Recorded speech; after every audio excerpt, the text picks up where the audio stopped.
This is August the 2nd, 2004. We're at the Atlanta History Center, part of the World War II Veterans Project.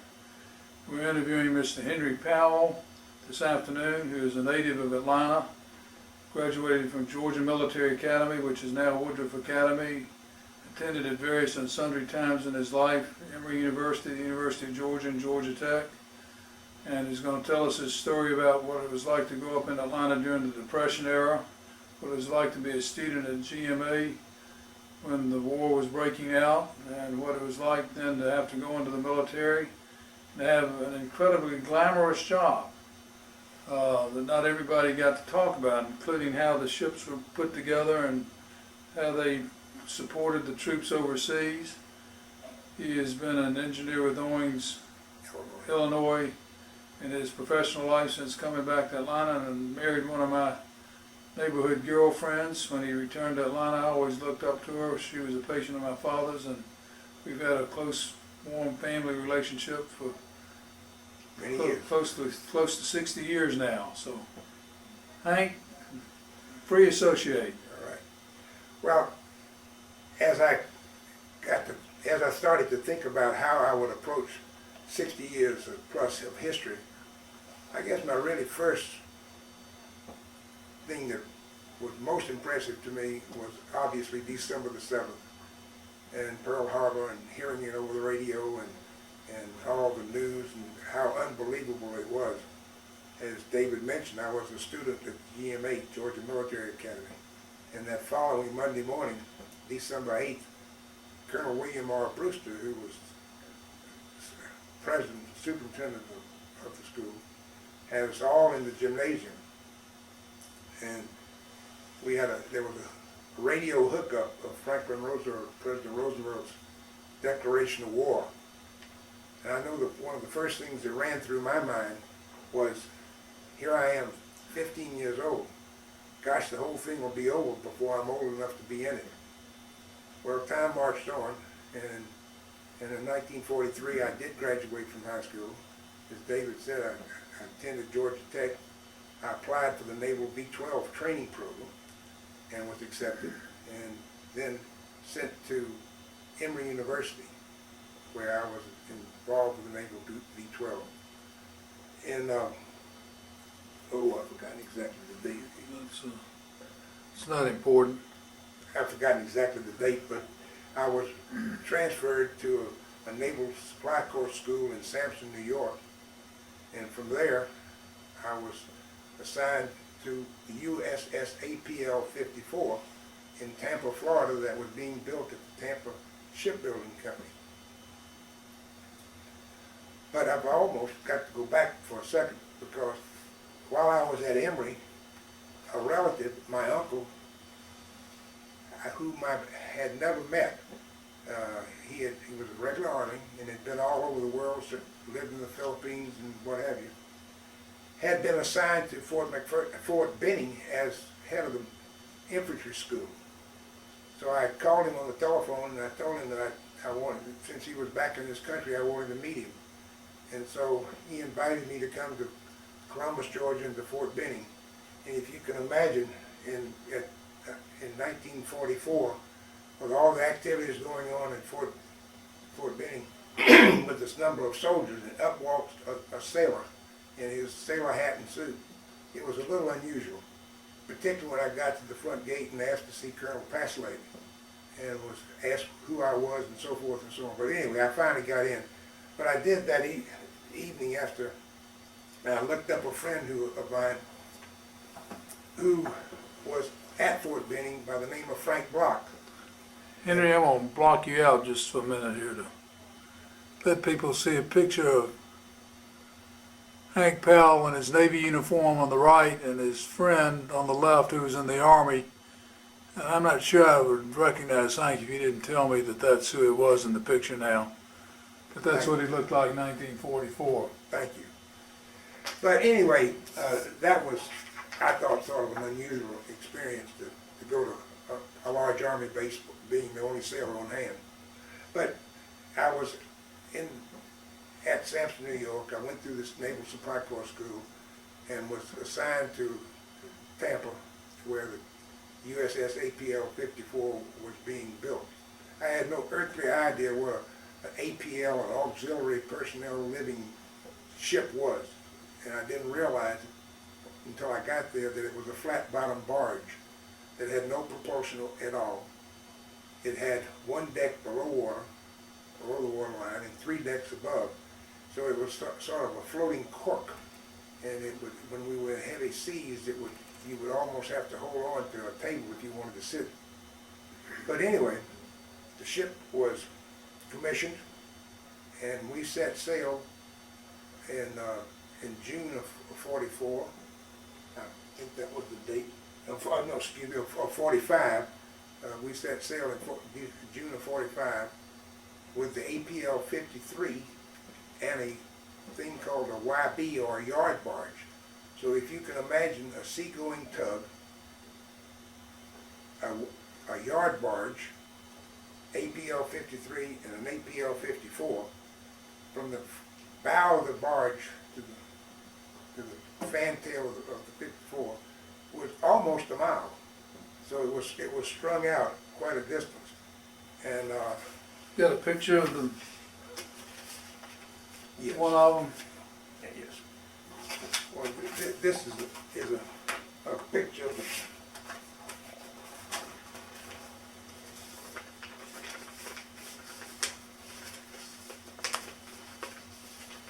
That's a picture of the barge with the bottom, and then it's got really barracks on top of it.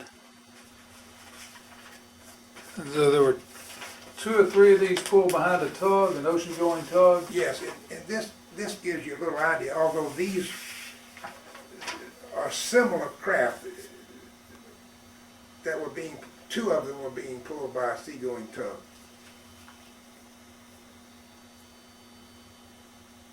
Okay.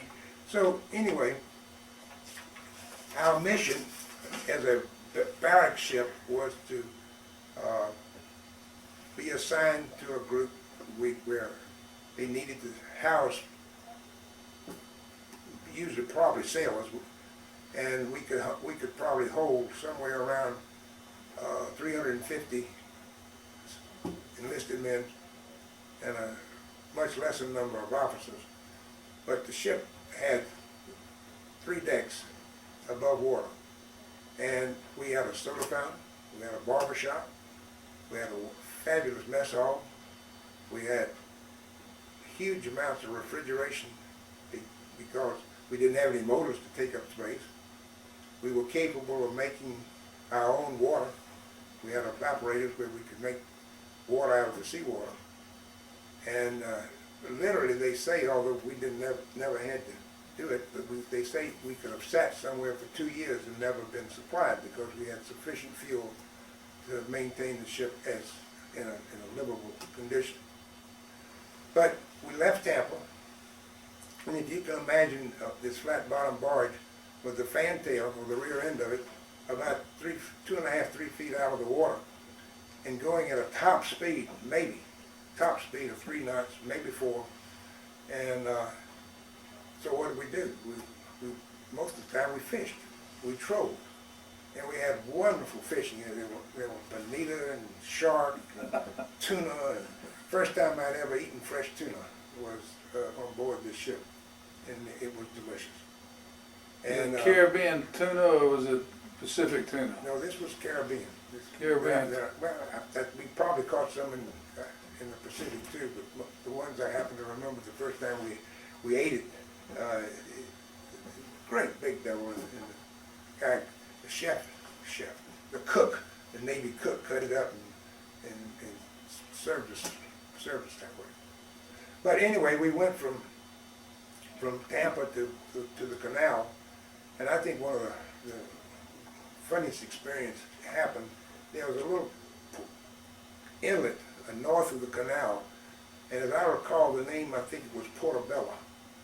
But it was a nice area where we could pull in, and this convoy of the seagoing tug and the APL and the YB sort of made a great big circle, and we were awaiting smaller tugs to come where they would hook up with each one of us individually so that they could take us through the canal. And as we were sitting there waiting, unfortunately, a little bit of wind came up, and although we had our anchors out, the back end started going towards each other and did a reasonable amount of damage while we were waiting for the tug. So we finally got the tugs up, went set down to head to the canal, and I recall so well looking and seeing these ships similar to a seagoing tug pulling the nets, the submarine nets, away from the mouth so that we could go through. And so we got in and docked on the Atlantic side where we were repaired. We probably spent, I guess, almost 2 months being put back together. It wasn't all that serious, but they did spend time getting us fixed back together. We were then taken through the canal, which I thought was just a fabulous experience. Got to in lake and then being raised up to the lake level and going across and then being back lowered to the Pacific level. And we spent a few days there, and then we started for Hawaii. And the most uneventful trip, any time that we had a bad storm anywhere near us, we would head in the opposite direction. It didn't make any difference which direction that was. It was going to be as fast as we could to get away from a storm, because we were very vulnerable to being turned over because of heavy weather. But anyway, after, I'm not sure, I remember accurately, but it was at least 45, maybe 50 days or something like that it took us to go from the canal to Hawaii. And as we pulled in, here comes this small choo-choo train with a seagoing tug and yard barge and the 53 and the 54 as we pulled into the submarine docks. And I noticed that our signalman was up receiving a signal from the Navy for the submarine base. And I watched him as he was taking this thing and writing things down. And as he was coming down, he said, "That's about you." And I said, "What do you mean about me?" "They want you to report to some, I've forgotten the name of it, ComServe, Pac Pacific, headquarters, whatever." And so when we were docked out away from the land, and we lowered a boat, and they took me in shore.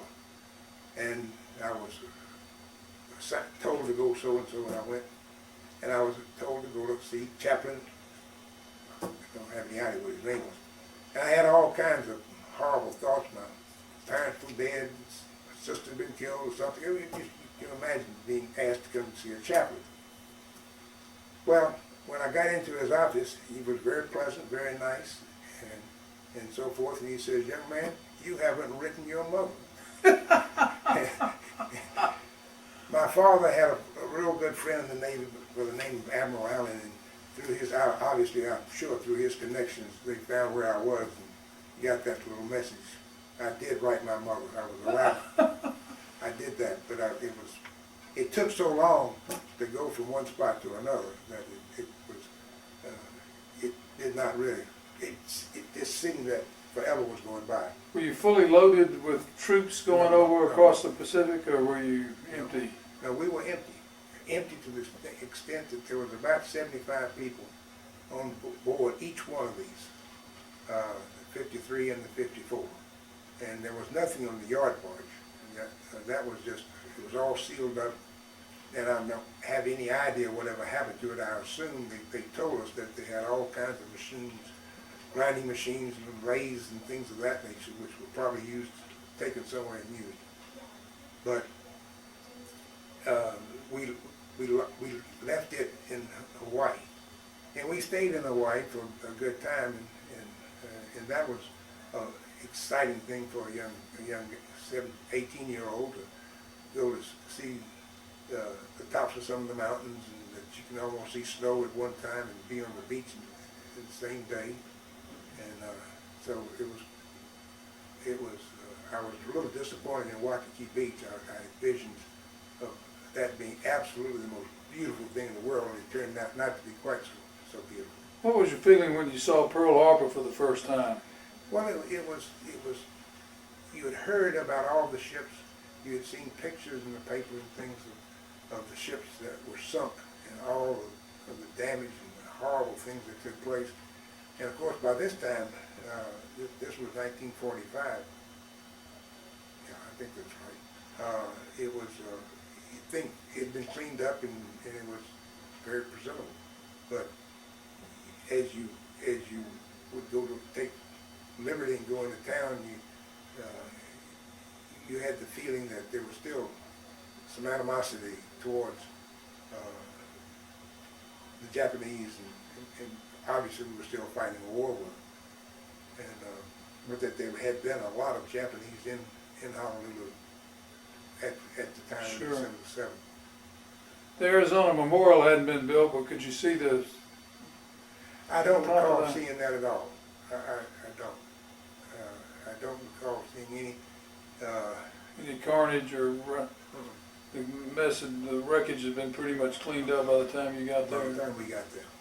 But you could tell the long channel leading into the submarine base and to Pearl Harbor was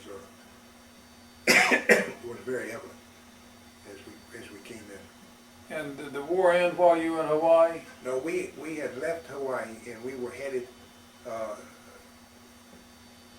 our destination we thought was Anahuac. But we'd been out for, I'm not sure whether it was a week or 10 days, maybe it was longer than that, maybe 3 weeks, when we were turned around. And we came back to, the war had ended, and we came back to Honolulu, came back to Pearl Harbor. The war being over, there were just thousands and thousands of troops that they wanted to get back to the United States. And so I recall one day a Navy commander came aboard and he looked at our ship and he said, "My gosh," he says, "this is an all-welded ship. You don't have any, where are your watertight hatches? And where's your watertight bulkheads and so forth?" Well, we didn't have any. And so he would not allow, or they did not allow, whoever, did not allow anyone to ride with us. But the seagoing tug, which normally I think held about 75 or 80 people, had over 115 on it when we started back. And we left, we traced our steps through the canal and went up to Texas. Oh gosh, I've lost the name. But a port. Port Arthur? No, it wasn't Port Arthur. But anyway, we left the APL 53 there. And then we were taken from there to go to Charleston, where we were brought into port and became part of the fleet decommissioning of submarine, destroyers. And in May of 1946, I had sufficient points to be discharged. Do you remember what you felt like on VJ Day when you found out about it, or whenever you found out about the bomb and everything? It was an unbelievable feeling. We all celebrated and talked about how wonderful it was, and that the war was going to be over, and that we could go back home. But the interesting part, as we were going back, retracing our steps and getting closer to Charleston, there was all the confusion going on with, as far as MacArthur and the Russians and the China business, and I remember a number of us said, "Well, I certainly hope we get out for a little while before we have to go back in again." And but anyway, we did come back to Charleston. I think you must have had friends who were lost overseas. I think the most significant one that I remember is my first cousin, David Powell, who we had grown up together. We were fairly close. David was maybe a year and a half older than I. And he had volunteered for the Marines and was killed in Guadalcanal. And that was a very tragic day in our family.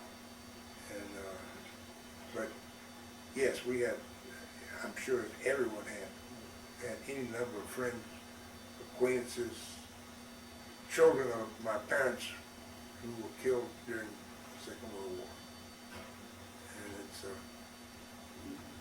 Do you remember growing up in Atlanta when you were at GMA, if you were really even aware or cognizant of what was going on in Europe at the time? Or was it so far removed that?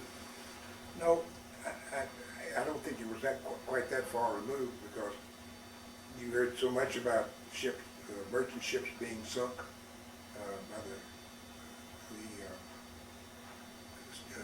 German submarines. In fact, outside of Tampa, I believe, there was a spot that they called Torpedo Junction, where a lot of ships were sunk. And it was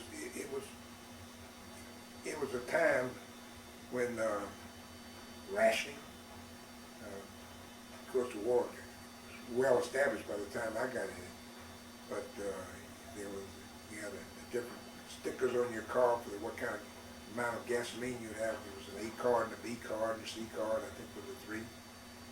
And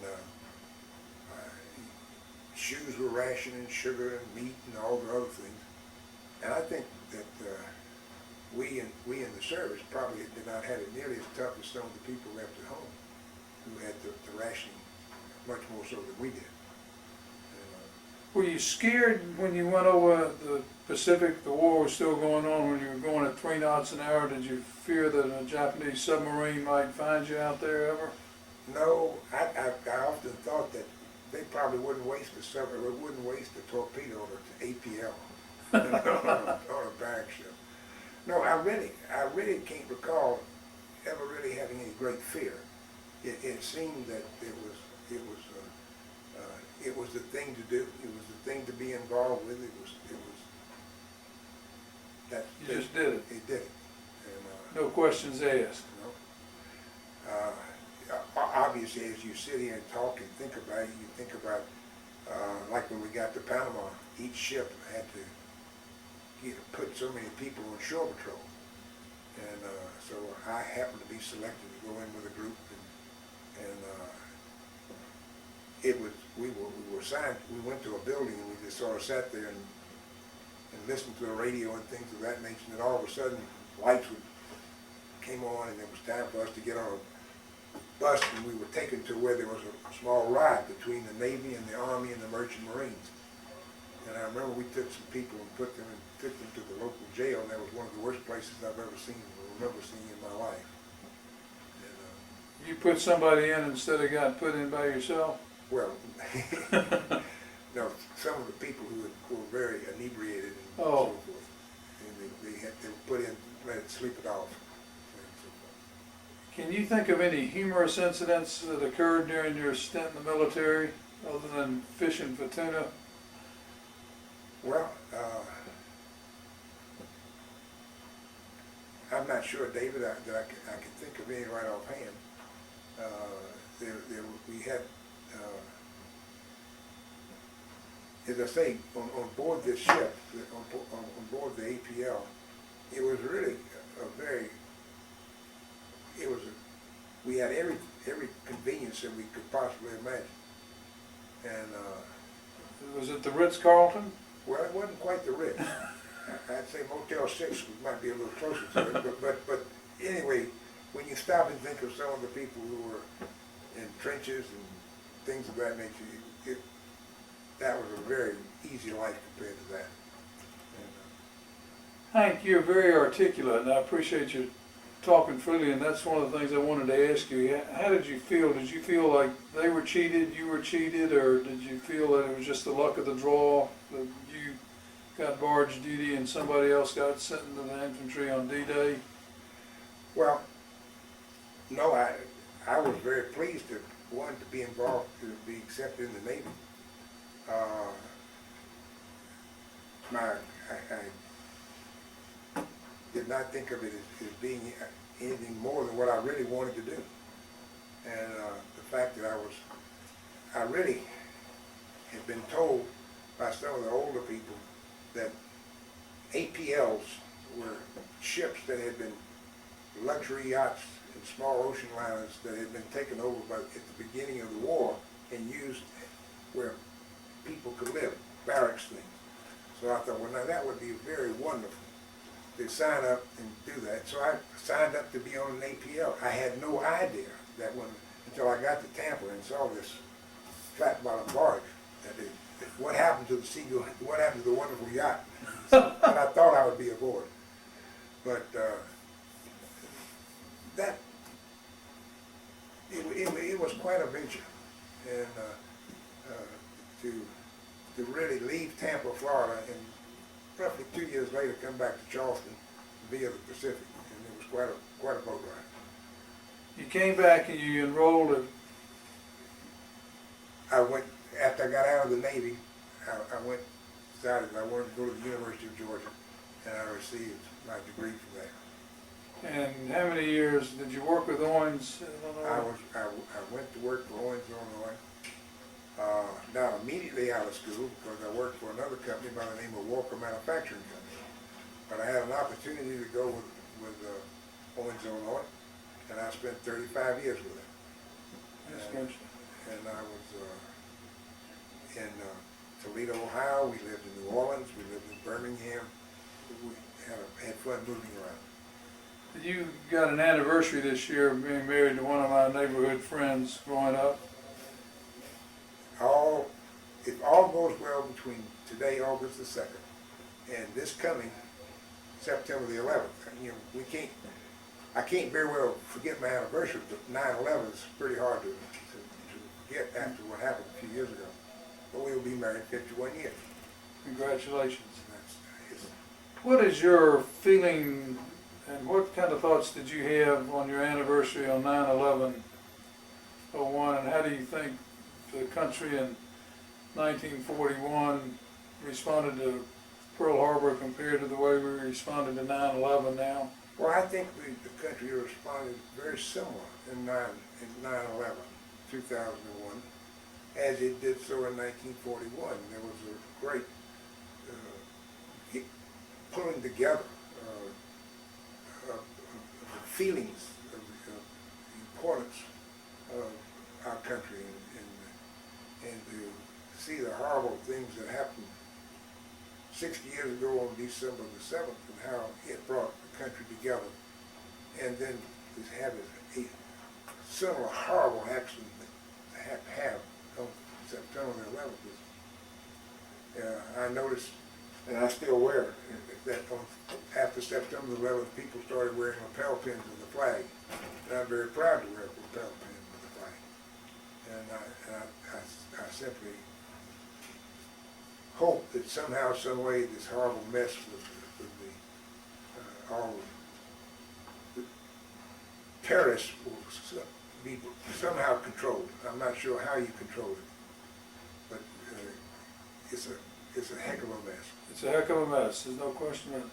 What would you like to impart as words of wisdom to younger generations? Because people are going to be looking at this tape long after you and I are gone.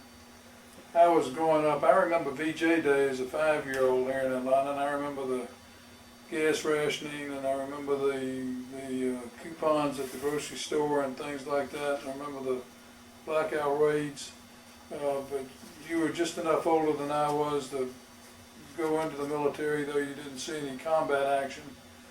But what lessons did you learn that you would like to leave to future generations and say to future generations? Well, I wish I had some wonderful words of wisdom. I'm not sure I do. But I will say this, that we live in the most wonderful country in the world. It is certainly worth fighting for. It is certainly worth any sacrifices that need to be made, that needed to be made in December 7th, 1941 or 2001. Whatever it takes to have our country to continue to be a haven of freedom and where people have rights, and not that you can go and do the thing, live your life as you would like to live it as a free person. I don't know how you could ask me any more than that. That's a pretty nice thing to be able to have for ourselves, and we ought to protect it. Be very protective of it. Well, I think this country's better because of people like you. And I want you to know I appreciate you very much as a friend and as somebody who's willing to go to war so I could go to Miss Bloodworth's kindergarten. in the River School while you were floating around the Pacific in a barge and going through the Panama Canal. Well, David, I want to thank you for asking me. It's a privilege and an honor for me to be here and to be able to relate just a very small portion of World War II. It's a very important portion because all of you were willing to go and you never knew where you were going to end up. So you should. You were willing to do it. Thanks so much. All righty. See if I can figure out how to do this. Now, David, I hope we haven't interrupted your swimming. Nah.